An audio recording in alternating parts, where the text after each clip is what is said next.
Assalamualaikum warahmatullahi wabarakatuh. Perkenalkan, nama saya Farhan Fauzi, NPM 23210049, Fakultas Syariah, Prodi Hukum Tata Negara, kelas H. Saya di sini akan mengumpulkan tugas video guna memenuhi tugas akhir semester mata kuliah Sosiologi Hukum. Saya di sini akan menyampaikan materi dengan judul metode transendental dan metode analisis dogmatis. Dalam kajian sosiologi hukum, memahami cara menganalisis hukum dari berbagai sudut sangat penting untuk mengetahui bagaimana hukum bekerja dalam kehidupan masyarakat. Hukum tidak hanya berupa pasal dan aturan tertulis, tetapi juga merupakan fenomena sosial yang hidup dan berkembang sesuai nilai, budaya, dan dinamika masyarakat. Dua pendekatan yang sering dibahas dalam analisis hukum adalah metode transendental dan metode analisis dogmatis. Keduanya memiliki orientasi dan teknik analisis yang berbeda, namun ketika digabungkan mampu memberikan pemahaman holistik tentang hukum sebagai sistem norma dan sebagai realitas sosial. Yang pertama, saya akan menjelaskan metode transendental. Apa sih metode transendental itu? Jadi metode transendental adalah pendekatan analisis hukum yang berfokus pada aspek nilai makna dan hakikat hukum. Pendekatan ini menekankan bahwa hukum tidak bisa dipahami hanya dari teks formalnya, melainkan harus ditelusuri ke akar filosofis dan tujuan moralnya. Dalam konteks sosial hukum, metode ini membantu menilai apakah hukum benar-benar mencerminkan aspirasi, kebutuhan, dan nilai yang hidup dalam masyarakat. Kemudian ada karakteristik dan dasar pemikiran. Ciri atau karakteristik yang pertama yaitu berorientasi pada nilai atau value oriented. Jadi pendekatan ini memandang hukum sebagai sarana untuk mewujudkan nilai-nilai seperti keadilan, kemanusiaan, keseimbangan, dan kemaslahatan sosial. Yang kedua ada penekanan pada kesadaran dan makna sosial. Analisis dilakukan untuk memahami bagaimana masyarakat memaknai hukum tersebut.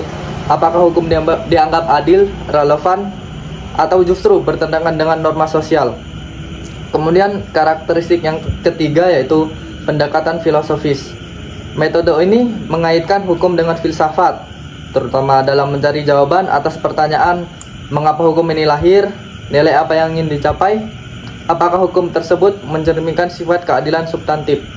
Kemudian karakteristik yang terakhir yaitu bersifat reflektif dan kritis. Jadi tidak hanya menggambarkan hukum apa adanya, tetapi juga mengkritisi apakah hukum sudah sesuai dengan tujuan dalam bermasyarakat.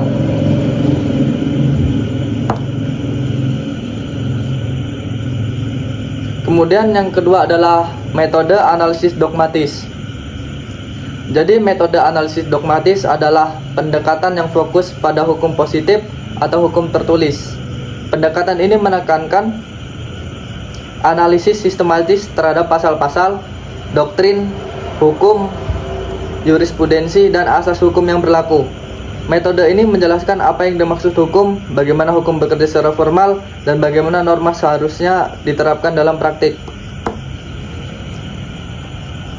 Kemudian ada karakteristik metode dogmatis.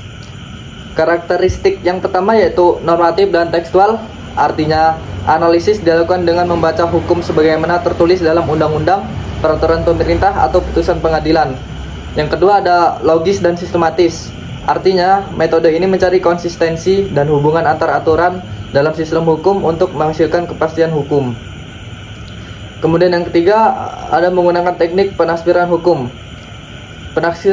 Penafsiran hukum termasuk gramatikal, historis, sistematis, dan teleologis untuk memahami makna setiap norma.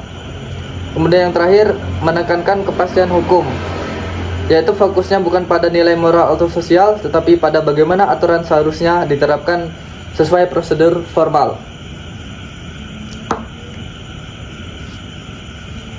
Hubungan dan integrasi dalam kajian sosiologi hukum.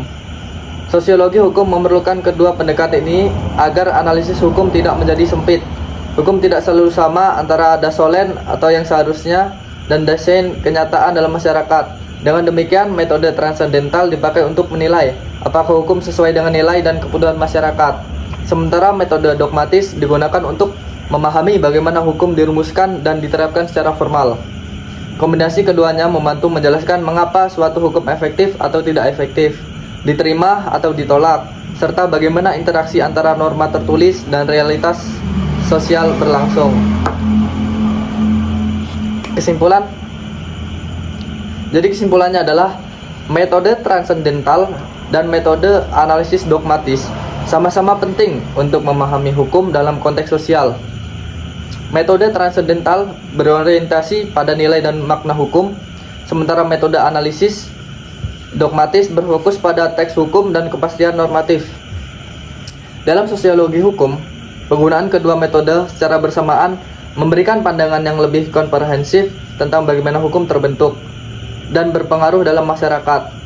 Analisis ini membantu nilai apakah hukum benar-benar mencerminkan nilai sosial dan apakah penerapannya konsisten dengan tujuan keadilan dan untuk ketertiban umum. Sekian video presentasi dari saya. Apabila ada salah kata, saya mohon maaf. Akhirul kalam.